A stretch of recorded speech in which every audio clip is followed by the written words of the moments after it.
ঠিক যেমনটা ভাবা হয়েছিল ঠিক তেমনটাই ঘটতে চলেছে। তৃণমূলের 15 বছরের খেল খতম হতে চলেছে, যেমনটা দাবি করা হচ্ছে বিজেপির পক্ষ থেকে। এবার অভয়ার বিচার হবে।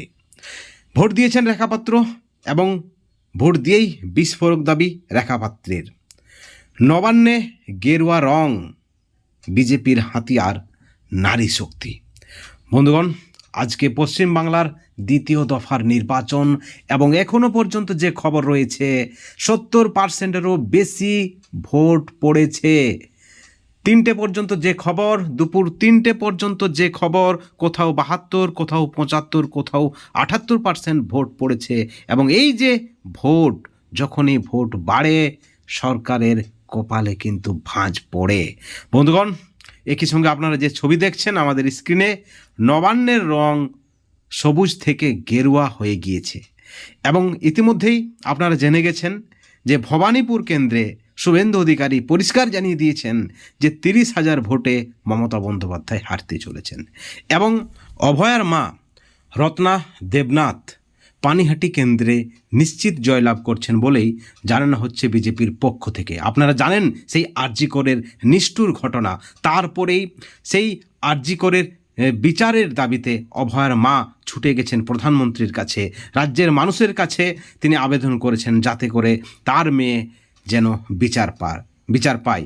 অবশেষে দেখা গেল বিজেপির টিকিটে অভয়ার মা পানিহাটি কেন্দ্রে প্রতিদ্বন্দ্বিতা করছেন এবং এখনও পর্যন্ত যে খবর রয়েছে তিনি নিশ্চিত জয়লাভ করছেন।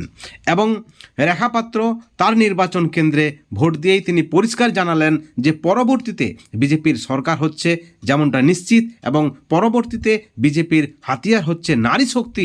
পশ্চিমবাংলায় যাতে নারীরা সুরক্ষিত থাকে তার জন্যই বিজেপি সরকার কাজ করবে। অর্থাৎ সব মিলিয়ে যে খবর উঠে আসছে, আজকের দ্বিতীয় দফার নির্বাচনে 142টি কেন্দ্রে আজকে নির্বাচন এবং প্রতিটি কেন্দ্রে বিজেপির কর্মী সমর্থকদের উৎসাহ কিন্তু চোখে পড়ার মতো। বিজেপির দাবি, তৃণমূলের নেতৃত্বরা, রাজ্যের মাননীয় মুখ্যমন্ত্রী অভিষেক বন্দ্যোপাধ্যায় ইতিমধ্যেই আঁচ পেয়ে গেছেন যে তাদের সরকার যেতে চলেছে। আপনারা দেখেছেন বিরোধী দলনেত্রী থাকাকালীন এবং 15 বছর মুখ্যমন্ত্রী থাকাকালীন মমতা বন্দ্যোপাধ্যায় সকাল সকাল বুথে আসেন না তার কেন্দ্রের। এবারে দেখা গেছে সেই ব্যতিক্রমী ঘটনা।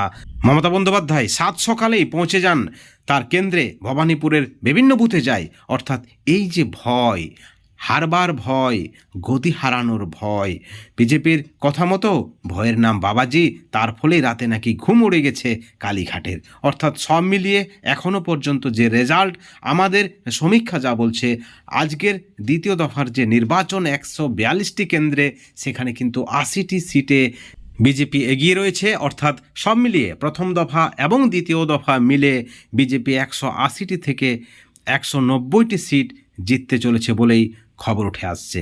অর্থাৎ তৃণমূলের শাসনের অবসান হতে চলেছে, তৃণমূলের 15 বছরের খেল খতম হতে চলেছে, যেমনটা দাবি বিজেপির। বন্ধুগণ, এই ভিডিওর পরিপ্রেক্ষিতে আপনাদের কি মতামত অবশ্যই আপনারা কমেন্ট করবেন, আমাদের চ্যানেলের সঙ্গে থাকবেন। নির্বাচন সংক্রান্ত আরও আপডেট পেতে চ্যানেলটিকে সাবস্ক্রাইব করে রাখবেন। ভালো থাকবেন।